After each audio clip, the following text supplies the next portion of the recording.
pertama-tama saya ingin manjatkan puji syukur atas rahmat kasih Tuhan. Pada malam hari ini bisa berkumpul kembali kita semua Bapak Ibu dalam keadaan sehat-sehat di ruang Zoom meeting ini untuk belajar bersama, untuk kita saling belajar, meningkatkan keilmuan kita, menambah pengetahuan kita mengenai hal-hal mungkin kalau ada yang baru ya bersyukur ya kita bisa mendapatkan hal-hal baru. Kalau ada yang sudah pernah terima topiknya ya mungkin kita bisa merefresh lagi lah Bapak Ibu. Kembali lagi ke sesi ini. Jadi sebulan yang lalu Pak Arta menghubungi saya untuk bersharing bersama di BINUS, Bapak Ibu.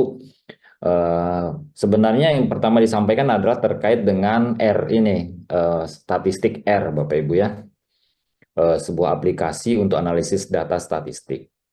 Karena waktu 1-2 tahun lalu saya sempat berikan juga untuk mahasiswa S3 di BINUS waktu itu, teman-teman doktoral in manajemennya ya. Nah itu pernah juga memberikan satu sesi. Jadi 1 bulan lalu Pak Arta kontak lagi untuk memberikan lagi materi yang kurang lebih sama untuk analisis data statistik dengan R ataupun Python.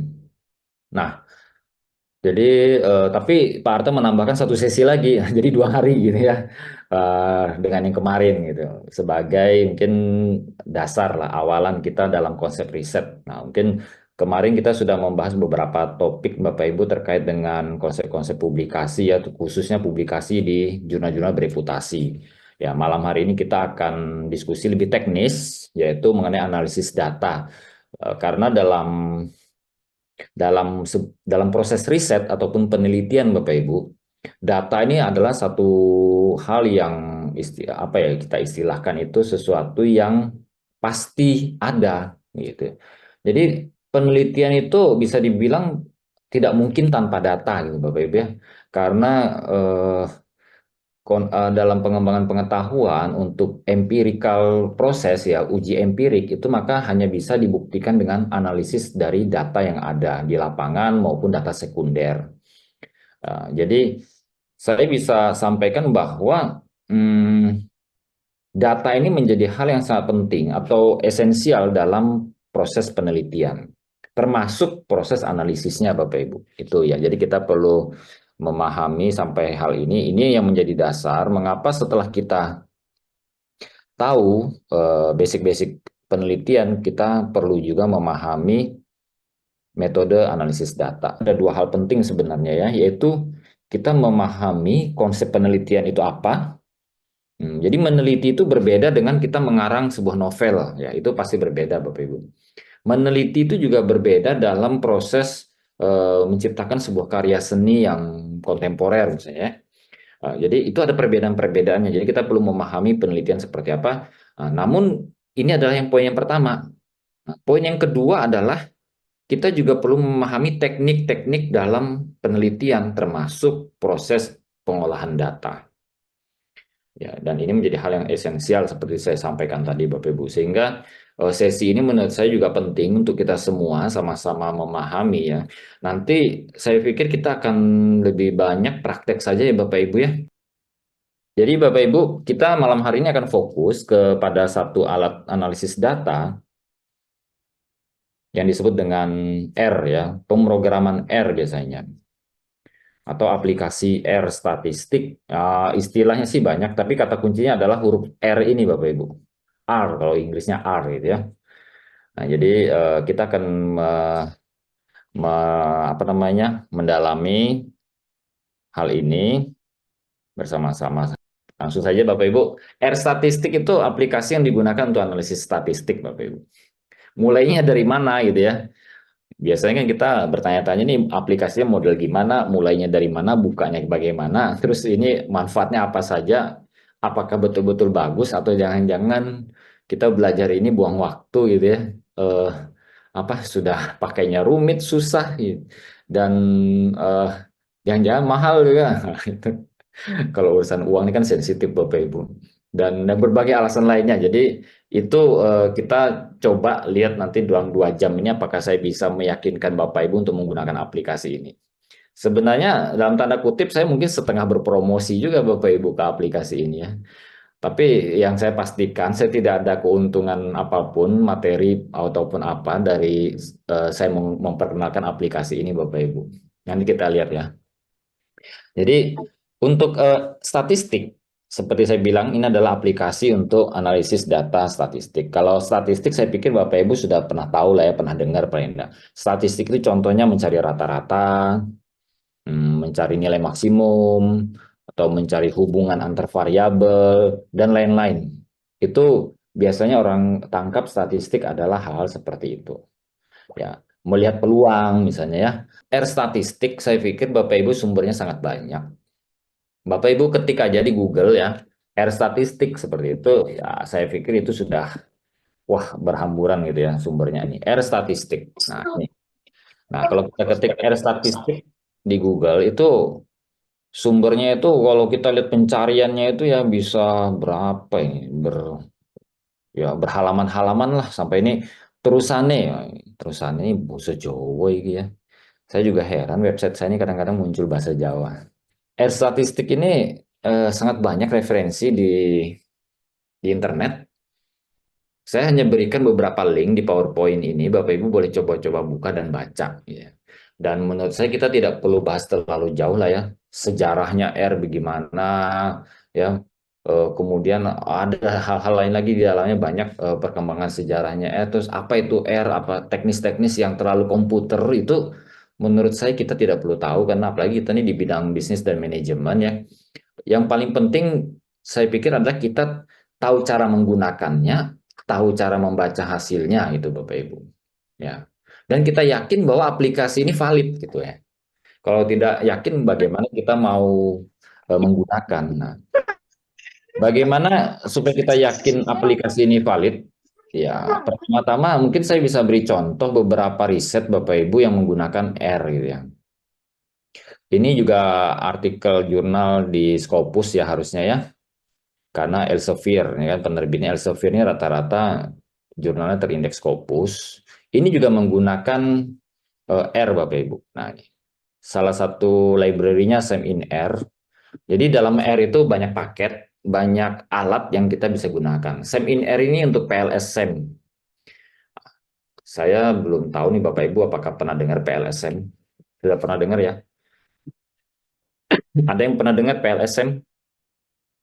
Mungkin di S1-nya pernah. Pernah, Pak. Ya, kalau di S1 pernah pakai mungkin atau waktu kemarin tugas-tugas kuliah ada, nah itu Bapak Ibu mungkin sudah pernah dengar PLSM. Ya. Nah, di sini ada satu jurnal, ada beberapa jurnal. Bapak Ibu bisa buka di materi itu ya. Bapak Ibu ada folder artikel riset dengan seminar. Ini contoh saja. Kemarin Pak Arta juga berpesan kalau bisa ada artikel-artikel jurnal Bapak Ibu yang Pak Didi yang menggunakan SEM atau menggunakan R gitu ya. Jadi buat contoh. Nah, ini contohnya judulnya Utilitarian and Hedonic Values on Gamification and Their Influence on Brand Engagement, Loyalty, Trust, and WOM. Nah, ini kebetulan penelitian di bidang marketing kayaknya nih ya, marketing manajemen. Bapak Ibu boleh baca-baca di sini bagaimana dia mengaplikasikan SEM, PLSM dengan R, yang nanti kita akan lihat contohnya Bapak Ibu. Nah, seperti ini. Ini data-data ini angka-angka ini keluar dari hasil analisis dengan R, Bapak Ibu. Ya, nanti kita lihat contoh punya kita. Saya tidak menggunakan angka yang sama dan data yang sama ya Bapak Ibu. Ini hanya contoh jurnal yang kebetulan menggunakan PLSM. Nah, ini kebetulan ada kuesionernya juga nih. Kalau Bapak Ibu mau buat penelitian yang sejenis, ini bisa dipakai nih. Ini publikasi kapan? Harusnya baru ini. Nah, 2025 Bapak Ibu. Kok bisa ya? Nih, 2025. Nih, ya, edisi 2025 Entertainment Computing. Ya, Bapak Ibu coba lihat. Kemudian ada satu artikel lagi ini Technology in Society 2023 nih ya, ini Bapak Ibu. Ini blockchain technology adoption, the role of mass media, social media, and technophilia. Ya, ini juga Risetnya agak campur-campur nih, makanya namanya Technology in Society. Nah, ini menggunakan apa? Ini juga menggunakan PLSM juga, ya. PLSM, apakah dia menggunakan SEM in R juga? Karena PLSM ini sebenarnya, Bapak Ibu, di R itu tidak hanya menggunakan SEM in R, bisa juga yang lain. Nah, ini dia menggunakan SEM in R, ya. SEM in R juga nih, ada SEM in R.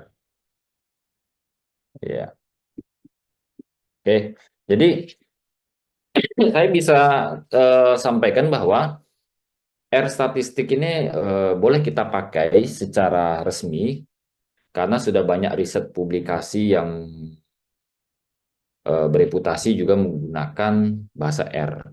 Oke, referensi ini Bapak Ibu nanti buka sendiri saja lah ya. Dari Harvard, dari ini beberapa website yang menurut saya ya valid ya informasinya Bapak Ibu. Saya sering pakai juga untuk mencari ilmu-ilmu tambahan dari sini. Ya, ini ada Harvard juga penjelasan tentang R statistik. Kita lanjut Bapak Ibu. Nah, sebenarnya untuk analisis data statistik itu banyak aplikasi Bapak Ibu. Termasuk Microsoft Excel juga bisa ya. Dan lumayan canggih, semakin canggih saya lihat ya. Microsoft Excel. Dan yang umum mungkin di Indonesia itu dari zaman dulu ya. Sejak saya sekolah kuliah itu SPSS ini mungkin termasuk yang paling umum Bapak Ibu. Kemudian saya S3, saya menggunakan Amos. Saya tidak tahu Bapak Ibu pernah pakai enggak. Kemudian Smart PLS juga saya pernah pakai. Nah, ini aplikasi-aplikasi ini. Yang umum sudah ada, ya Bapak Ibu.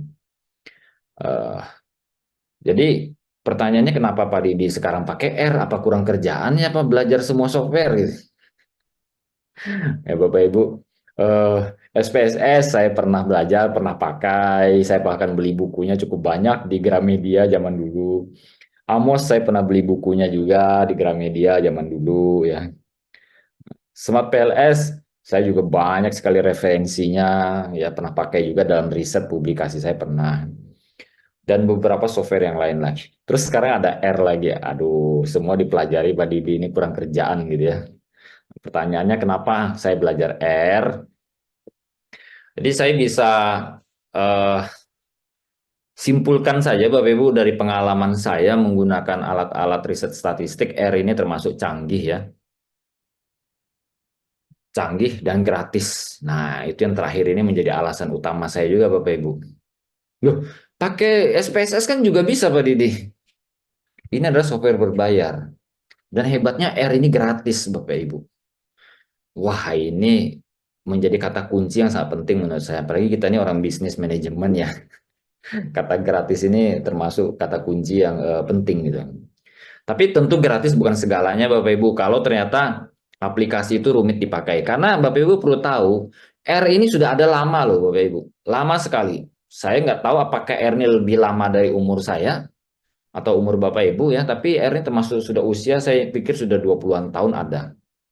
Artinya ini sudah lama. Tapi kenapa sekarang termasuk sekarang saya baru pelajari. Bapak Ibu mungkin perlu tahu R ini sebenarnya saya sudah memantau dari lama. Kebetulan kan saya orang teknik kan ya. Jadi saya pernah dengar R statistik ya, utak-atik komputer pernah coba. Tapi R ini dulu banyak dipakai di Linux Bapak Ibu. Linux itu operating system komputer yang lawannya Windows. Linux itu gratisan semua Bapak Ibu. Nah, jadi R ini dulu berkembang di Linux. Jadi orang-orang yang pakai Linux itu dia banyak pakai R, gitu, saya rasa ya. Nah, itu alasan mengapa saya pakai R. Nah, R ini dapat diakses dengan banyak aplikasi Bapak Ibu. Jadi kalau misalnya kayak analisis statistik yang lain ya, misalnya SPSS, Amos itu adalah satu jenis aplikasi yang hanya terbatas di aplikasi mereka sendiri. Nah, hebatnya R ini seperti roh ya, roh yang bisa masuk ke berbagai bentuk dan kita mau pakai bentuk yang mana nyamannya itu bisa gitu Bapak Ibu. Atau seperti apa ya? R ini seperti eh, ya software yang bisa ditampilkan di bentuk berbagai macam. Ya, ibaratnya menu makanan bisa disajikan dengan berbagai tampilan gitu Bapak Ibu. Bisa pakai kotak, bisa pakai piring, bisa pakai yang lain, tapi fungsinya adalah sama, menu makanan yang sama gitu.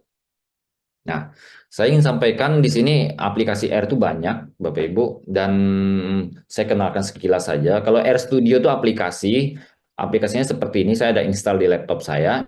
Tapi terus terang saya tidak sarankan Bapak Ibu pakai aplikasi ini. Aplikasi ini cukup berat juga, ya. Ini saya bukanya aja sebelah. Saya sudah klik tapi belum muncul-muncul. Apakah tertutup di belakang atau proses? Nah, ini dia sedang berproses, Bapak Ibu. Nah, ini R Studio ini aplikasi yang cukup komprehensif untuk eh, analisis data statistik dengan R, Bapak Ibu. Seperti ini kan?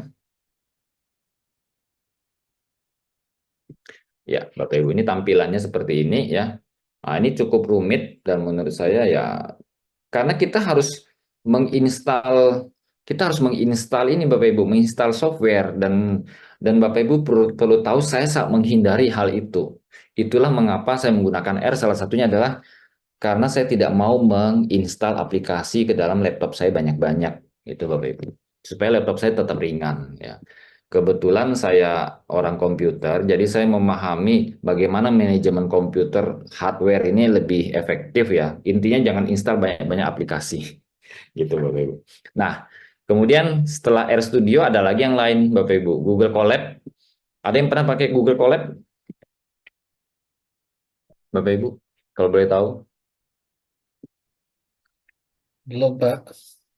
Ya, Google Colab ini anaknya Google Bapak Ibu. Jadi kalau Bapak Ibu punya akun Google, maka Bapak Ibu bisa pakai Google Colab. Dan di sini R bisa digunakan. Nah, itu mengapa saya bilang kita bisa menggunakan Google Colab untuk pemrograman R. Dan ini gratis Bapak Ibu.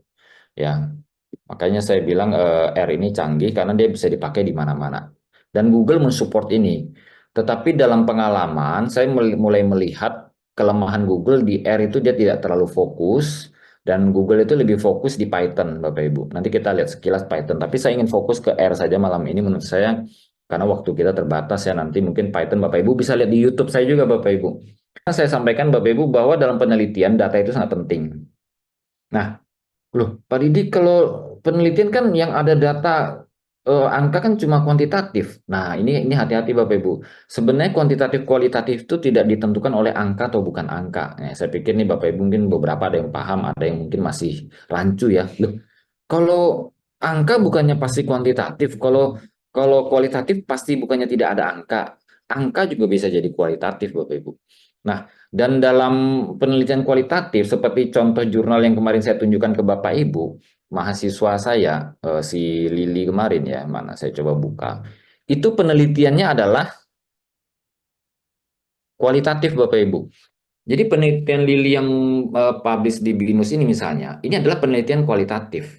Loh, tapi kok main angka-angka ini sampai ada data ini sampai 23.000 data ini. Ini jenisnya adalah penelitian kualitatif tapi berbasis pada analisis data-data angka Bapak Ibu. Tapi pembahasannya kualitatif.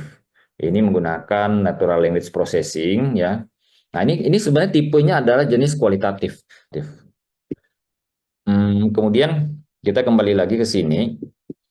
Nah, ini Google Colab juga saya tidak bahas ini lebih jauh ya Bapak Ibu karena ini waktu kita terbatas dan menurut saya Google Colab untuk R ini masih kalah dengan salah satu yang akan kita bahas malam ini yaitu Kaggle Bapak Ibu. Kaggle ini website website yang menurut saya cukup powerful. Nah, kalau Bapak Ibu sekarang ada yang buka laptop, boleh sambil jalan, kita sambil coba buka Bapak Ibu. Nanti kalau ada yang kurang jelas boleh ditanyakan. Jadi Bapak Ibu tinggal buka kaggle.com ya. Nih. Nah, ini ada beberapa contoh tutorial yang sudah saya share di PowerPoint. Tampilannya seperti ini Bapak Ibu Kaggle. Ya. Jadi kalau Bapak Ibu punya Google, itu akan lebih gampang tinggal register with Google. Biasanya klik-klik-klik beberapa klik sudah masuk Bapak Ibu. Dan ini juga gratis websitenya. Sebenarnya website ini cukup rumit ya, fiturnya banyak, tapi dia membuat kita merasa lebih gampang makanya. Intinya Bapak Ibu sign in saja, kalau belum ada ya register. Nah, saya sign in dengan Google. Nah, ini saya sudah masuk ke akun saya Bapak Ibu. Ya, saya ada sharekan 4 buah notebook di situ Bapak Ibu ya untuk kita diskusi bersama malam hari ini mengenai R. Setelah kita masuk ke profil kita bisa lihat beberapa menu di sini ya. Nah, saya ada membuat 4 buah notebook. Jadi dalam dalam analisis data statistik dengan R maupun Python, mereka menyebutnya dengan notebook, Bapak Ibu. Notebook itu artinya sebuah project lah ya. Saya buka yang paling simpel yaitu open the get R gitu ya. Nah, ini saya nama filenya. Ini nama ini saya buat sendiri Bapak Ibu, jangan heran ya. Ini namanya saya buat sendiri. Saya edit, misalnya kan. Ini saya edit supaya saya bisa menjalankan. Bapak Ibu harusnya juga bisa mengakses file ini dan biasanya bisa download juga Bapak Ibu ya, download dan Bapak Ibu simpan ke tempat Bapak Ibu sendiri juga bisa. Atau kalau enggak Bapak Ibu copy paste, Bapak Ibu coba sendiri tempat Bapak Ibu karena ini kan tinggal di copy paste Bapak Ibu. Misalnya saya akan buat baru ya Bapak Ibu ya. Coba sebentar saya buat baru saja. Misalnya notebook di sini. Saya buat create di sini Bapak Ibu. Di sebelah ini ada kiri nih, Bapak Ibu boleh create. Jadi new notebook aja langsung, new notebook. Maka dia akan membuka Windows baru, belum ada nama, dia disebut dengan nama ini. Saya sebut ini dengan nama binus latihan R, ya. Nah, ini saya beri nama ini, dan ini masih kosong. Dia cuma ada satu teks ini, satu paragraf teks ini kita abaikan saja Bapak Ibu. Nah, setelah ini kita bisa memulai statistik kita ya. Sebentar, saya buka contoh yang ada dulu. Untuk saya copy paste saja, Bu. Bapak Ibu kan sudah melihat punya saya nih kan. Kita buka notebooknya misalnya yang link yang pertama itu adalah open the get R. Nah, ini Bapak Ibu. Ya, di sini sudah ada. Nah, di bagian introduction ini saya ada beberapa baris perintah. Ini Bapak Ibu bisa copy paste saja di blok gitu ya. Nah, di blok Ctrl C, kemudian taruh di sini. Bapak Ibu klik kode. Kalau Markdown ini Bapak Ibu membuat catatan. Ini header misalnya ya. Bapak Ibu bisa kasih heading ya. Jadi dia jadi catatan. Ini header gitu ya. Tapi kalau coding ini coding Bapak Ibu. Nah, ini coding. Nah, di sini bedanya adalah kode dan Markdown ini itu. Ya, kita nggak usah pusingkan itu. Kita buat langsung misalnya yang tadi yang sudah saya copy, saya taruh sini aja. Nah, ini adalah konsep basic dari R, yaitu bahasa pemrograman Bapak Ibu. Nah, saya baru ngomong sekarang ya, biar kalau awal-awal tadi saya ngomong Bapak Ibu gugup duluan. Jadi, R itu Bapak Ibu menjadi programmer sebenarnya ya. Python juga begitu. Tapi Pak, kita ini orang yang tidak pernah ngoding, tiba-tiba suruh belajar gini gimana? Aduh, Bapak Ibu nggak usah pusing, gampang sekali. Jadi tinggal klik create tadi, jadi sini copy paste punya saya. Bapak Ibu kalau mau tahu saya belajar coding ini juga dari copy paste punya orang Bapak Ibu. Ya, jadi nggak usah pusingkan itu. Nah, sekarang ini kita sudah coding beberapa baris ini, ya kan? Kita akan coba memulai jadi programmer Bapak Ibu. Ini saya delete dulu deh. Nah, misalnya ini. Ini adalah proses inisiasi variabel, Bapak Ibu. Di mana artinya A diisi dengan angka 7. Gitu ya. Kalau saya jalankan coding ini, maka dia akan jalan. Ya, jalankannya dengan perintah ini, Bapak Ibu ada tombol play biasanya di sini ya. Nah, dia akan jalankan. Kalau awal dia biasanya muternya agak lama, tapi nanti setelah itu sudah oke. Nah, ini sudah selesai Bapak Ibu. Ya. Nah, ini sudah selesai. Kalau seperti ini, kalau Bapak Ibu jalankan lagi enggak apa-apa, dia otomatis juga. Ini A diisi dengan angka 7. Buktinya mana? Kita kode aja lagi. Bapak Ibu ketik A di sini, kita jalankan, maka akan dia keluar 7 di sini. Outputnya adalah 7. 7 ini dari mana? Dari atas. Ya. Nah, kalau di atasnya kita mau tambah B sama dengan 9, boleh juga Bapak Ibu. Jadi dalam R ini ada dua macam untuk mengisi variabel. A bisa pakai panah ini, ya panah minus 7 atau sama dengan juga sama. Kita jalankan, dia akan selesai. Kita jalankan sini A lagi gimana? A 7. Terus B-nya gimana? Kita lihat B. Kita jalankan B sama dengan 9. Ya. Jadi ini adalah basic pemrograman Bapak Ibu ya. Seperti ini. Bagaimana kita apa istilah menyelipkan data ke dalam variabel. Seperti kita di Excel kan juga begitu, Bapak Ibu. Kolom A isinya ini, kolom B itu sebenarnya konsepnya sama. Saya lanjut ya Bapak Ibu. Kemudian saya bahaskan pro coding lagi. Nih, ya. Var, kalau kayak gini artinya kan Bapak Ibu terlihat nggak? Atau saya harus zoom ya biar lebih itu. Nah, ini var var ini artinya kalau yang seperti tadi, var 1 ini kita isi dengan 20 Bapak Ibu. Ya kan? Var 2 kita isi dengan 50. Kemudian kita jalankan operasi matematika seperti biasa, var 1 tambah var 2. Itu kita simpan ke dalam variabel jumlahnya. Ya kan? Ini jumlahnya saya tutup dulu. Saya jalankan. Nah, oke, selesai. Kemudian kita lihat hasilnya jumlahnya kita jalankan. 70. Nah, ya kan? Gampang. Nah, bagaimana kalau codingnya salah? Ciri-cirinya begini. Misalnya ini var 25, kita jalankan. Dia biasanya ada keluar merah gini, error gini berarti Bapak Ibu berarti ada yang salah. Nah, di sini kita perlu sedikit lebih teliti Bapak Ibu ya. Ini var 2. Kita jalankan, ping, ya, dia errornya hilang. Jadi jumlahnya adalah 70. Bapak Ibu perhatikan, kalau baris perintah yang sudah berjalan, dia biasanya ada nomor urutnya di samping. Nah, ya. Nomor urutnya ada di samping, Bapak Ibu. Ya. Ini kenapa dari 6 jadi 10, Pak? Karena ini sudah saya jalankan berkali-kali. Ini sekarang dia jadi berapa? Jadi 12. Kenapa jadi 12? Karena di bawah ini tadi ada 11. Kalau ini saya jalankan lagi dia jadi 13, Bapak Ibu. Ini kan? Jadi jangan bingung dengan angka itu ya. Di R itu ada beberapa hal yang kita perlu tahu ya. Ada yang namanya vektor, Bapak Ibu. Vektor itu sebenarnya data yang berupa list gitu ya. Data yang berurutan. Misalnya data vektor ini, nah ini vektor 1, dia ini berisi data 1, 4, 6, dan 2, Bapak Ibu. Nah, ini vektor ini kita bisa lakukan analisis statistik, misal mencari rata-rata. Bapak Ibu nanti bisa coba saja ya. Saya ingin kita efisiensi waktu ya. Jadi ini saya tunjukkan saja, karena basicnya tadi Bapak Ibu mungkin sudah coba.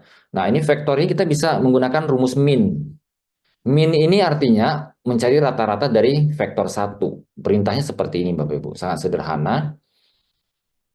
Nah, Pak, kami kan nggak mungkin hafal semua codingnya, makanya saya bilang kita pakai copy paste saja Bapak Ibu. Cari tutorial yang di Google, ya kan? Mencari rata-rata vektor atau tabel dalam R, set keluar langsung. Nah, ini pakai rumusnya min, disimpan ke variabel minnya. Minnya ini saya pakai bahasa Indonesia Bapak Ibu. Jadi rata-ratanya adalah 3,25, keluar langsung di sini. Ya. Nah, kemudian di R itu kita tabelnya itu disebut dengan data frame, Bapak Ibu. Data frame. Ya, ini juga Bapak Ibu saya pikir nggak usah hafal lah ya. Nah, konsepnya seperti ini. Nah, ini misalnya kita mau menyusun sebuah data frame baru. Ya, perintahnya adalah data.frame, kita masukkan beberapa kolomnya. Ini kolom employee ID, ID karyawan, ini nama karyawan, isinya ini. Ya, pakai C depannya Bapak Ibu. Ini C ini memang perintah dasarnya. Ini nomor 1 sampai 5, artinya kalau 1 sampai 5 ini memang banyak sekali bahasa pemrograman yang mungkin dibuat R untuk mempermudah orang yang sudah paham, tapi cepat gitu kan. Jadi kita nggak usah hafal Bapak Ibu, sekali lagi kita tinggal cari tutorial di internet banyak kalau apa yang kita perlukan. Kemudian ini kalau teks kita isi pakai data petik, tanda petik Bapak Ibu ya. Kalau angka langsung ketik aja angka, dipisah dengan tanda koma ini. Ini artinya ada 5 data. Nah, nanti tampilannya seperti ini Bapak Ibu, data frame-nya ya. Kalau sudah dibuat ini kita proses membuat data frame dan tampilannya seperti ini. Tapi sekarang kan kita datanya pakai ini Pak Didi, pakai Excel, pakai apa sudah data Excel bisa kita pakai nggak? Masa Excel kita ketik satu-satu? Nggak mungkin kan, misalnya apalagi datanya jutaan. Itu tinggal diimport. Bagaimana importnya nanti ada caranya Bapak Ibu. Ini basic saja, Bapak Ibu bisa coba-coba sendiri nanti ya file ini ya. Saya tidak bahas lebih banyak lagi. Ini statistik deskriptif, tinggal diikuti saja Bapak Ibu perintahnya minimum, maksimum, rata-rata, median. Nah, ini mode ada juga perintahnya di situ. Bapak Ibu bisa coba sendiri. Nah, ini varian, standar deviasi, ini fungsi-fungsi dasar statistik. Bapak Ibu bisa coba sendiri nanti. Oke, saya ingin lanjut ke berikutnya, yaitu kalau kita lihat di sini. Bapak Ibu pernah dengar multiple regression ya? Kalau sudah naik S2 sih harusnya pernah dengar lah. Paling nggak di S1 ada yang pernah pakai gitu ya. Ya kan Bapak Ibu? Multiple regression. Nah, ada juga saya buatkan di sini Bapak Ibu bisa tinggal pakai kalau mau coba-coba lihat. Nah, ini perintahnya seperti ini Bapak Ibu. Saya menggunakan contoh data yang ada, data sedikit aja nih Bapak Ibu, datanya cuma ada berapa ini, 10 data ya. Kita akan analisis untuk statistik multiple regression. Multiple regression itu apa sih, Pak Didi? Multiple regression itu seperti ini, ada dua variabel berpengaruh pada Y. Misalnya kita ingin menguji dua variabel ini pengaruhnya signifikan atau tidak pada Y. Misalnya ini motivasi, ini semangat kerja, ini kinerja gitu ya. Nah, bagaimana variabel ini? Nah, nah, sekarang kalau masukkan data begini kan capek Bapak Ibu. Ini contoh manual yang tadi, bagaimana kita membentuk data frame. Sama kan perintahnya data frame. Ya, tapi saya ingin tunjukkan, kita juga bisa menggunakan data dari file Excel seperti ini. Ini filenya .csv ya Bapak Ibu, paling gampang. Sebenarnya Excel juga bisa, tapi saya pakai CSV saja. Pertama, kalau kita nyimpen data CSV itu lebih kecil filenya Bapak Ibu. Terus datanya di mana Pak? Bagaimana caranya ini? Nah, di dalam Kaggle kita bisa simpan dataset kita. Nah, Bapak Ibu lihat di menu di kiri ini ya. Ini ada dataset, Bapak Ibu bisa masukkan di situ. Nah, ini saya punya dua data, yaitu data untuk regresi dan data corporate. Bapak Ibu bisa buat data baru di sini. Ya, setelah Bapak Ibu simpan datanya, dia akan jadi seperti ini. Ada datanya cukup ini. Bapak Ibu jangan pusing dengan banyak tulisan ya. Jangan terlalu pusing dengan banyak tulisan. Ini kadang-kadang menu-menu yang mereka sediakan aja. Nah, ini datanya saya ini. Datanya ini sama ya Bapak Ibu ya dengan data yang tadi. Ini file CSV ya Bapak Ibu. Kalau Bapak Ibu download, nah Bapak Ibu download data ini dia sebenarnya adalah file CSV yang kita buka di file Excel gitu Bapak Ibu. Nah ini, sebenarnya datanya ini. Cuma saya masukkan ke Kaggle dengan saya upload Bapak Ibu. Kalau kita mau lihat cara buatnya tadi ya ini create saja Bapak Ibu, create ya kan. Kemudian new dataset, ini menunya ada, diikuti saja langkah-langkahnya Bapak Ibu. Nah, tinggal dimasukkan file Excel-nya di sini, tinggal kita simpan nanti keluar dia hasilnya sudah menjadi misalnya kita beri nama regression data gitu ya. Nah, gitu. Oke. Oke, setelah dari sini kita kembali ke coding kita tadi Bapak Ibu, multiple regression tadi. Saya akan lihatkan caranya untuk upload ini ya Bapak Ibu untuk import data. Nah, misalnya di BINUS tadi kan ini kan kita belum ada apa-apa Bapak Ibu, masih kosong kan? Kita kerjanya di sini saja. Nah, di sini kan saya akan mulai mengimport data. Terus bagaimana caranya nih Pak? Nah, saya tinggal di sini Bapak Ibu di bawah ini ada tombol panah ke kiri ini kan? Nah, di sini ini ada menu input. Ini Bapak Ibu bisa tutup lagi, bisa buka lagi, bisa tutup lagi. Buka lagi, tutup lagi. Nah, kita buka, kemudian kita ambil inputnya adalah dari dataset kita. Ini Bapak Ibu, datasetnya sudah ada muncul di sini kan? Nih. Nah, kita input saja. Nah, sudah. Regression data ini kita sudah ambil. Ya, kita lihat di input kita. Nah, ini sudah ada Bapak Ibu di sini. Nah, di dalam sini ada file CSV kan? Ini nanti yang akan kita panggil Bapak Ibu. Kalau kita klik, dia bisa kelihatan di sini. Tampilan sekilasnya ada di sini Bapak Ibu ya. Oke, sekarang saya mau tunjukkan bagaimana cara mengambil data itu, yaitu dengan perintah ini. Kita copy paste aja, Bapak Ibu. Terus terang saya juga nggak hafal loh, Bapak Ibu. Karena saya bukan programmer yang super canggih gitu ya. Nah, saya copy paste aja di sini perintahnya. Input ini kan tadi dari input ini, Bapak Ibu.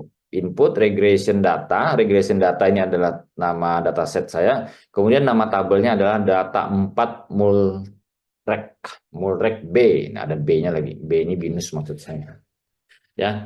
Nah, ini sudah kita tinggal jalankan perintah Bapak Ibu. Jalankan. Set.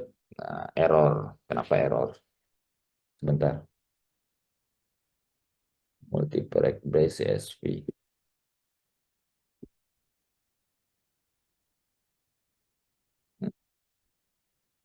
Apakah karena belum di save ya? Oh, enggak. Tadi kecepatan klik aja. Pusing dia mungkin. Nah, ini sudah jalan Bapak Ibu. Nah, muncul sudah data kita di sini. Jadi saya menggunakan cara import data ya. Nah, setelah tabel ini sudah masuk, maka kita tinggal jalankan. Beberapa perintah ini saya pikir kita bisa lihat di sini saja Bapak Ibu. Yaitu kalau di multiple regression kan ada beberapa asumsi yang kita perlu uji. Saya berikan contoh di sini ada beberapa uji asumsi, homoscedasticity, kemudian normality, kemudian multicollinearity. Kalau dari referensi ada yang juga yang bilang kalau linearity dan independence ini asumsinya tidak perlu terlalu kita apa namanya uji, yang penting teori kita sudah kuat, maka dua asumsi ini bisa dipenuhin Bapak Ibu dalam membangun model gitu ya. Biasanya kita membangun model penelitian kan ada studi literatur, ya kan di bab 2 itu kan. Nah, itu sebenarnya adalah proses kita memperkuat asumsi kita pada model regresi kita. Nah, ini tahapan-tahapannya Bapak Ibu ikutin saja perintah-perintah ini ya. Homoscedasticity itu kita ingin menguji beberapa hal di sini variansnya apakah apa namanya konstan gitu ya atau ada variansi yang tidak stabil gitu ya. Nah, itu berarti kita ada homoscedasticity atau tidak. Nah, kita uji ini. Nah, ya, ini langkah-langkahnya Bapak Ibu dengan beberapa perintah gitu ya. Dengan sini Bapak Ibu bisa baca ini ada saya beri keterangan jika P value ini 0,67 di atas 0,05 berarti kita bisa simpulkan bahwa tidak terjadi homoscedasticity, asumsi homoscedasticity-nya di situ kita bisa buktikan. Kemudian untuk menguji normalitas ya menggunakan Sapir-Whorf ini biasanya yang umum digunakan Bapak Ibu ya pada residual error kita bisa diuji di sini kelihatan nilai P value-nya 0,8 maka kita bisa disimpulkan model kita itu memenuhi asumsi normalitas dan multikolonialitas dan seterusnya. Di sini ada referensi-referensi yang sudah saya jelaskan juga Bapak Ibu. Multiple regression ya. Nah, sekarang kita ingin menguji regresi linear bergandanya untuk membuktikan hipotesis kita biasanya Bapak Ibu ya. Misalnya di sini kita memiliki dua hipotesis karena ada dua variabel bahwa X1 berpengaruh signifikan, bahwa X2 berpengaruh signifikan pada variabel Y misalnya. Nah, kita tinggal jalankan aja perintahnya sangat simpel Bapak Ibu, yaitu summary. Ya, karena di sini kita sudah ada proses untuk membangun modelnya di awal ya. Jadi di sini ini adalah perintah penting untuk membangun model. Ini namanya model regresi yang akan diuji. Kita bangun model regresinya dengan perintah ini. Ya. Model multiple reg ini adalah nama variabel Bapak Ibu, nama variabel dan perintahnya sini adalah lm. Ya, lm. Ini LM-nya apa? LM ini kemungkinan singkatannya adalah linear model gitu Bapak Ibu ya. Nah, di sini perintahnya Bapak Ibu bisa lihat perintah ini adalah suatu yang pasti Bapak Ibu tidak perlu ubah karena variabel kita namanya Y1 X1 Y X1 X2. Kalau Bapak Ibu variabel sini namanya berbeda, misalnya ini ya. Nah, ini kan di sini kan Y X1 X2 sesuai dengan tabel kita. Bapak Ibu menyesuaikan aja. Misalnya di sini kinerja, motivasi, semangat atau apa? Tunjangan misalnya ya. Nah, maka di sini disesuaikan menjadi sini kinerja, sini motivasi, ini tunjangan gitu. Ya, rek data ini apa? Rek data ini adalah data ini Bapak Ibu. Data frame kita, ini namanya rek data. Didapatkan dari read CSV ini. Ya. Nah, kalau ini pakai sama dengan bisa nggak kita coba ya Bapak Ibu ya. Tadi kan ada yang pakai panahnya error. Harusnya sama dengan ini juga boleh. Nah, ini boleh ya. Ini saya pakai sama dengan, dia keluar hasilnya tetap tabelnya terbaca. Jadi pakai sama dengan saja ya. Saya itu terbiasa karena tutorial yang saya dapat dulu tuh banyak yang pakai panah, jadi sekarang ini masih kadang-kadang ada yang pakai panah. Nah ini kemudian setelah ini kita dapat, maka kita bisa lihat hasil uji statistik regresi kita. Nah seperti ini. Saat kita ketikkan summary, perintah summary ini Ini tadi apa Bapak Ibu? Ini adalah nama model yang kita bangun di atasnya. Jangan bingung ya Bapak Ibu. Kalau lihat saya scroll-scroll sana sini pusing ya harap maklum, tapi pelan-pelan nih Bapak Ibu akan terbiasa. Modelnya tuh di sini Bapak Ibu. Nih. Mana modelnya tadi? Nah ini. Nih, multiple rec ini adalah nama variabelnya, model multiple rec. Saya bawa lagi ke bawah sini, tinggal saya pakai aja. Nih, model multiple rec. Ya. Kelihatan hasilnya di sini Bapak Ibu bahwa X1 berpengaruh signifikan karena dia di bawah 0,05 itu Bapak Ibu juga mungkin kalau masih banyak yang bertanya-tanya kenapa di bawah 0,5 di bawah 0,05 itu signifikan, itu sebenarnya pengujian terhadap T statistik uji T Bapak Ibu. Karena kita mengasumsikan data kita normal ya. Jadi kalau kita itu mengalami apa simpangan errornya itu di bawah 0,05 berarti asumsi kebenaran kita, probability kita itu 90% lebih, itu berarti kita bisa anggap itu terbukti gitu Bapak Ibu. Kalau saya menjelaskannya juga pusing ya Bapak Ibu. Kadang-kadang saya juga bingung teknisnya, tapi nggak usah pusingan itu karena kita bukan orang statistik. Intinya kalau di bawah 0,05 itu berarti teruji signifikan gitu. Ya di sini juga ada keterangan ya.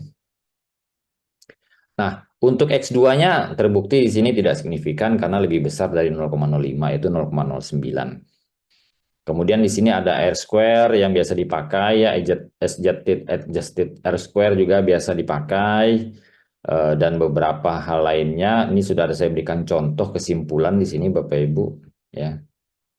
Nah, ada yang kadang menggunakan R square, ada juga yang menggunakan adjusted R square Bapak Ibu ya untuk melihat ininya total variabel, total pengaruh dari dua variabel tersebut. Ini adalah metode analisis data yang paling banyak digunakan di S1 berdasarkan mahasiswa saya dan melihat kampus-kampus lain juga dengar-dengar begitu. Tapi Bapak Ibu kemarin kan mungkin sudah lihat ya contohnya mahasiswa saya yang Dayana itu yang publish di BINUS itu dia tidak menggunakan sudah regresi, dan bimbingan saya rata-rata sudah jarang menggunakan multiple regression Bapak Ibu. Saya lebih mengarahkan mereka explore dengan cara lain termasuk seperti ini menggunakan Python data science ya. Pak, Silakan izin tanya. bertanya, Ya, ini kan silakan. dari variabelnya, ini kan variabel ke variabel. Ya. Benar ya? Berarti kalau yang dari item ke itemnya kan harusnya akan build data variabelnya kan. Di item yang build data variabelnya Bapak di bagian yang Oh. Excel CSV-nya ya? Ya, betul. Gini, misalnya begini. Oh ya, ini pertanyaan yang bagus. Saya lupa juga mengenai hal ini. Realitasnya kan dalam pengumpulan data kan kuesioner Bapak Ibu ya, itu maksudnya Pak ya. Nah, gini kan ya. Nah, dalam kuesioner Bapak Ibu pasti X1 ini ada beberapa indikator gitu ya. Variabel X1 ini adalah motivasi, ya kan? Terus ini tunjangan, gitu ya. Nah, kemudian Y ini adalah kinerja gitu kan. Nah, maksud Pak Haris itu dalam motivasi ini kan di kuesioner kita ada beberapa pertanyaan gitu ya biasanya. Iya Pak. Ya, itu namanya indikator. Nah, indikatornya misalnya pertanyaannya begini. Saya selalu tepat waktu berangkat kerja. Gitu ya. Ini yang pertama. Terus indikator yang kedua, saya eh, sering kerja lewat waktu. Terus yang ketiga, berapa banyak pun pekerjaan diserahkan bos, saya selesaikan, saya kerjakan dengan baik. Ini kan indikator-indikator yang mungkin bisa mengukur motivasi gitu ya Pak Haris ya? Iya Pak, benar. Ah ya betul. Jadi tabel ini untuk multiple regression Bapak Ibu biasanya memang data yang digunakan adalah sudah data kumpulan, misalnya data total biasanya ya. Jadi variabel itu bisa kalau saya biasa menggunakan total, misalnya indikator ini respondennya menjawabnya 2, di sini menjawabnya 3, di sini menjawabnya 3, maka yang muncul di atas ini totalnya adalah berapa? 8 kan ya. maka di sini adalah muncul 8 Bapak Ibu yang digunakan. Gitu mungkin Pak Haris. Betul ya? Oke, Pak. Nah, jadi yang digunakan di dalam data kita adalah 8. 8 ini dari mana? Dari total indikator. Itu kebiasaan saya seperti itu. Paling gampang dan secara umum sih orang rata-rata. Ada juga yang menggunakan rata-rata. Sorry. Ada juga yang menggunakan rata-rata. Biasanya rata-rata 3 ini berapa? Nah, ini 2,6 kan. Jadi di sini dia isi 2,7 misalnya. Karena di sini kan 2,6667 ya. Jadi di sini isi dulu. Bisa juga seperti itu. Cuma sudah saya uji coba, hasilnya sama biasanya. Kita menggunakan rata-rata ataupun menggunakan total, itu biasanya hasilnya mirip sekali. Selisih selisih dikit-dikit lah Bapak Ibu. Gitu ya Pak Haris ya, betul ya? Iya, Pak. Lengkap ya maksudnya ya. Nah, jadi intinya data di sini adalah data total dari indikator sudah Bapak Ibu. Itu yang kita gunakan dalam analisis data kita. Regresi biasanya seperti itu. Nah, itu nanti berbeda untuk Smart PLS atau PLSM. Karena PLSM itu yang digunakan adalah data indikator langsung. Nah, itu Pak Haris. Jadi nanti di PLSM kita menggunakan data-data langsung dari indikator ini. Jadi di PLSM itu datanya nanti 2, 3, 4, dan seterusnya itu. Bukan data total seperti ini. Baik, saya lanjut saja Bapak Ibu ke ini ya, PLSM. Saya beri contoh kasus sekarang PLSM. Ini adalah salah satu metode analisis yang paling banyak digunakan ya. Paling banyak digunakan di S2 maupun S3 masih Bapak Ibu. Nah, model PLSM itu misalnya seperti ini Bapak Ibu. Ini termasuk yang model sederhana. Ya, ini termasuk yang model sederhana. Jadi ya ada 4 variabel di sini Bapak Ibu dengan indikator-indikator tadi ya. Ini indikatornya. COMP ada 3 variabel, 3 indikator. Like ada 3 indikator. Ya, CUSL ada 3 indikator dan CUSA ada 1 indikator. Ini kita akan uji ya. Nah, menggunakan data-datanya saya sudah ada. Sama Bapak Ibu caranya. Jadi saya mengambil ke dataset juga. Bapak Ibu bisa lihat nanti. Kalau lihat di datasetnya ini inputnya sudah ada. Nih ya. Inputnya sudah ada namanya corporate reputation data. Ini ada berapa data ya?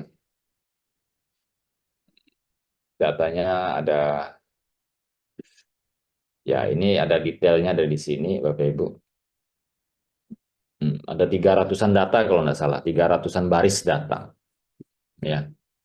Ini data ini sebenarnya banyak dipakai di internet untuk tutorial, termasuk di buku-buku PLSM, termasuk buku Smart PLS menggunakan data ini Bapak Ibu. Smart PLS aplikasi yang saya ceritakan tadi. Nah, perintah-perintahnya kurang lebih seperti ini. Bapak Ibu bisa lihat saja di sini ya. Saya tidak mensimulasikan lagi, tapi Bapak Ibu bisa lihat nih outputnya juga masih ada Bapak Ibu. Baris perintah ini Bapak Ibu tinggal copy paste ya, jalankan satu-satu ya. Jalankan satu mulai dari sini. Karena library ini tidak netap, jadi biasanya kita perlu install gitu ya. Library ini gitu. Kita install, jalankan. Ini yang namanya library SEM-in-R. Jadi saya bilang tadi R itu banyak library ya. Kalau regresi linear tadi kita tidak spesifik mengambil library tertentu karena regresi itu satu analisis yang sederhana dan itu sudah ada di dalam Kaggle-nya. Nah, tetapi SEM-in-R ini adalah aplikasi library yang lumayan kompleks yang digunakan untuk analisis tertentu yaitu PLSM. Jadi kita perlu install biasanya Bapak Ibu. Install SEM-in-R di dalam Kaggle kita. Ya. Kalau Bapak Ibu sudah install sekali harusnya sudah tidak perlu, tinggal dipanggil. Nah, kalau sudah manggil tinggal library. Panggil library itu panggilnya seperti ini Bapak Ibu. Library SEM-in-R datang, kita panggil. Ya. Kemudian kita panggil data kita seperti ini, sama dengan yang tadi ya. Read CSV, masukkan ke corporate rep data, nah, kita simpan, kita panggil lagi. Ini pakai menu head supaya saya bisa lihat beberapa saja. Sebenarnya datanya ada ratusan, cuma ini kita lihat sekilas, gitu Bapak Ibu. Jadi ini variabelnya. Nah, ini datanya adalah data indikator seperti Pak Haris tadi tanyakan. Misalnya COMP, ini ada 3 indikator, maka ini datanya data indikator semua Bapak Ibu. Di sini Hasil kuesioner biasanya ini ya. Tuh. Nah, modelnya ini gambar Bapak Ibu, jangan bingung ya. Ini gambar. Pak, ini muncul dari mana? Ini gambar saya masukkan, gambar JPEG gitu ya. Nah, prosesnya di sini yang penting adalah kita membangun model Bapak Ibu. Dalam PLSM itu ada struktural model dan measurement model. Struktural model itu Bapak Ibu lihat ini ya. Ini. Struktural model itu bulat-bulat ini kan ada 4. Itu namanya struktural model itu adalah panah-panah yang antar bulat-bulat ini. Nah, kalau measurement model adalah hubungan antara indikator ini dengan variabel ini. Nah, dalam PLSM kita itu ingin menguji semua, yaitu struktural model dan measurement model, Bapak Ibu. Intinya adalah ini semua harus valid, harus memenuhi standar, baru kita bisa mengambil keputusan atau kesimpulan. Nah, jadi kita bangun dulu measurement model. Nah, measurement model bangun perintahnya seperti ini, Bapak Ibu. Nanti kalau Bapak Ibu sudah pakai ini, Bapak Ibu pasti akan paham kenapa begini. Ya, ini contohnya begini. COMP adalah nama variabel sesuai dengan yang kita mau. Kita sebut aja COMP. Nah, COMP yang garis bawah ini dari mana? Ini berdasarkan nama kolom di CSV Bapak Ibu. Bapak Ibu perhatikan. Ini COMP garis bawah 1, 2, dan 3. Nah, biasakan memberi nama begini lebih gampang Bapak Ibu ya. Kemudian ini 1, 2, 3. Nah, di sini kenapa cuma COMP garis bawah? Karena di sini ada tanda ini 1 sampai 3. Artinya COMP yang diakhiri dengan angka 1 sampai 3 itu adalah indikator dari variabel COMP ini. Dan seterusnya Bapak Ibu. Ya. Nah, ini single item, kenapa? Karena CUSA ini cuma 1. Ini kan ya, CUSA ini cuma 1. Gitu. Dan di tabelnya juga CUSA ini cuma ada 1. Bapak Ibu. Mana CUSA? Kita lihat ada nggak? Ya, CUSA ini ada dalam titik-titik ini tidak dimunculkan karena terlalu banyak kolom ya. Nah, tapi dalam datanya sebenarnya ada. Nah, itu adalah struktural model, measurement model Bapak Ibu. Karena dia mengukur ke indikator. Ya, jadi saya sebutnya simple MM. Kalau ini simple SM. Ya, struktural model. Yaitu, nah, di sini kita ada perintah PET, ya, relationship dan PET ini adalah untuk menunjukkan gambar ini. Bapak Ibu perhatikan, from COMP dan like to CUSA dan CUSL. Nah, kita bisa lihat sini, from COMP dan like ini mengarah ke CUSA dan CUSL karena ada 4 panah ini Bapak Ibu. Ya. Nah, ini perintahnya simpelnya seperti itu. Jadi perintah ini adalah untuk membangun model kita di dalam bahasa R. Kemudian kita jalankan dengan perintah ini estimate PLS ya. Maka dia akan melihat di sini data kita ada berapa. Nah, 344 data. Dan di sini kalau di dalam data kita ada yang kosong misalnya ya. Ini kan banyak Bapak Ibu. Kadang-kadang kan bisa ada responden yang telat ngisi atau kelewatan jadi kosong. Itu otomatis digantikan dengan angka -99. Ini adalah standar statistik yang digunakan biasanya dalam analisis PLSM. Data kosong diisi saja dengan -99 Bapak Ibu. Smart PLS juga pakai cara ini. Karena ini adalah sebenarnya metode yang digunakan oleh aplikasi Smart PLS diikuti juga oleh semi-in-R ini ya. Kemudian perintah-perintahnya dijalankan saja Bapak Ibu, ikutin yang ada ini. Ini dijalankan summary yang seperti biasa. Summary itu berarti dia menggodok semuanya Bapak Ibu. Nah, kita akan melakukan tahapan ada 3 Bapak Ibu ya dalam analisis SEM, yaitu PLSM ada 3. Yang pertama adalah measurement model, kita akan uji. Nih. Measurement model itu ada beberapa indikator yang kita perlu uji, yaitu indikator reliability ya. Itu kemudian ada uji reliability-nya ada beberapa. Konsistensi reliability, kemudian ada convergent validity. Ini adalah standar-standar. Kalau Bapak Ibu perhatikan di jurnal-jurnal yang menggunakan R tadi misalnya ya. Nah, misalnya ini tadi. Nah, di sini juga dia mencantumkan beberapa indikator yang harus dipenuhi sebelum analisis R misalnya. Nah, kita lihat sini Bapak Ibu. Mana ya? Nah, ini kan tadi saya bilang kan ada struktural model ya kan. Nah, ini mereka analisis Bapak Ibu di dalam standar PLSM. Harusnya kalau Bapak Ibu di mata kuliah statistik menyinggung ini maka dia ada. Ini measurement modelnya Bapak Ibu, ini juga perlu diuji. Nah, ya.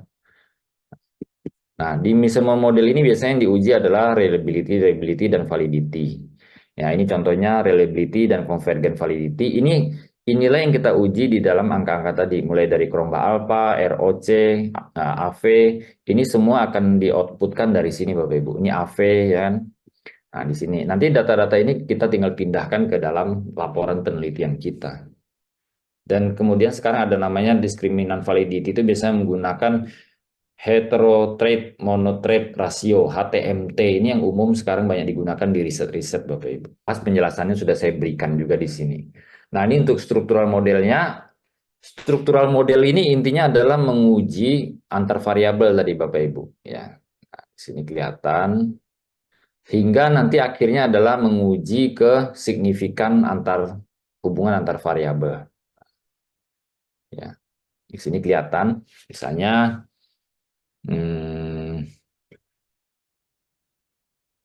yang ini tabelnya hasilnya, ya.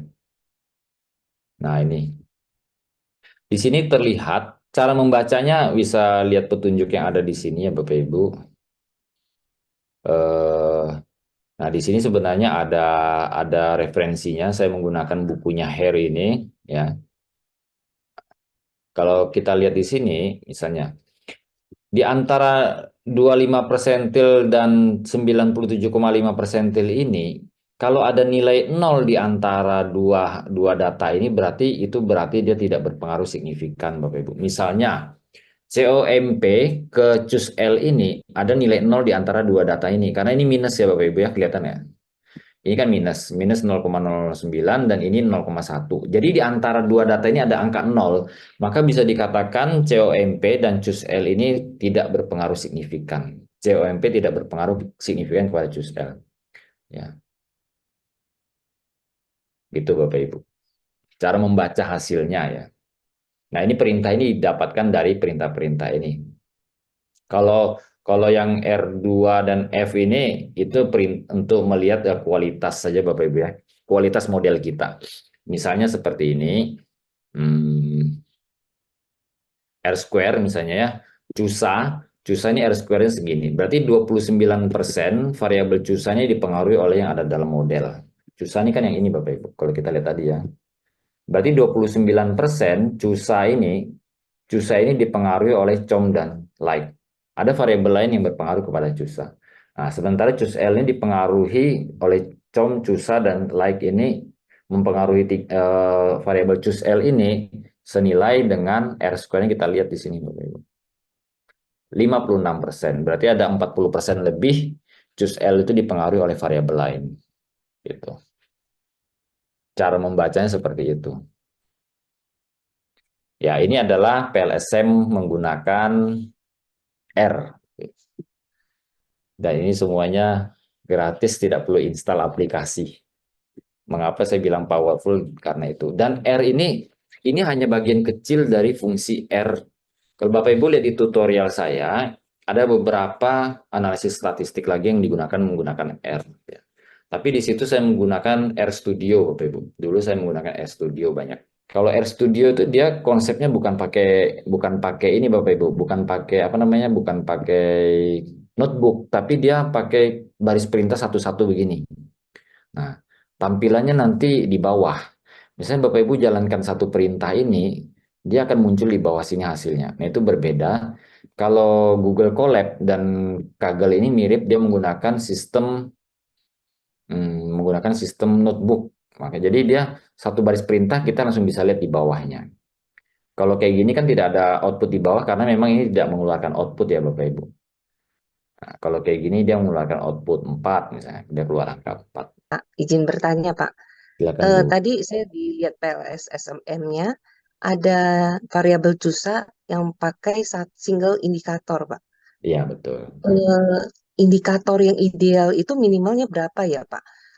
Apa pakai satu indikator aja hasilnya akan valid gitu Pak? Sangat fleksibel. Dan saya termasuk yang mempercayai itu karena saya membaca banyak jurnal, versinya beragam. Ada yang indikatornya itu sampai 20 satu variabel, ada yang indikatornya cuma satu. Nah, dan itu tidak cuma sekali-sekali saya ketemu. Kebetulan contoh kita ini ada CUSA ini cuma satu indikator. Dan di banyak jurnal, saya juga melihat ada jurnal-jurnal yang menggunakan satu indikator. Tetapi kalau bicara rata-rata ya Bapak Ibu ya, dari saya baca jurnal ya, waktu saya rasa intensitas saya baca jurnal itu paling tinggi waktu saya kuliah S3 Bapak Ibu.